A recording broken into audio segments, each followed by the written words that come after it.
ఆదోని జిల్లా సాధించే వరకు ఉద్యమం ఆగదని ఎమ్మెల్యే వై బాలనాగిరెడ్డి అన్నారు. కర్నూలు జిల్లా మంత్రాలయంలో త్వరలోనే జేఏసీ నాయకులను వైఎస్ జగన్తో భేటీ చేయిస్తారని చెప్పారు.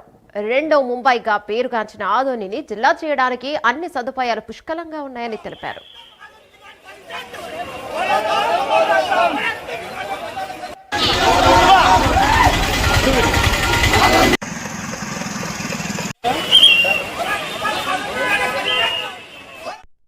మన ఆదోని వెనకబడిన ప్రాంతాలు ఎంతో ఇబ్బంది పడుతున్న ప్రాంతాలు మన రాయలసీమ కాబట్టి తప్పకుండా చంద్రబాబు నాయుడు, పవన్ కళ్యాణ్ గారు, మోడీ గారు తప్పకుండా ఆలోచన చేసి మన ఆదోని జిల్లా చేసిందిగా కోరుతూ ఈ రోజు ఎందుకంటే 3 రోజులు హాలిడేస్ వచ్చింది కాబట్టి భక్తాదులకు ఎంత ఇబ్బందికరంగా ఉంటుందనే ఆలోచనతో బంద్ చేయలేదు.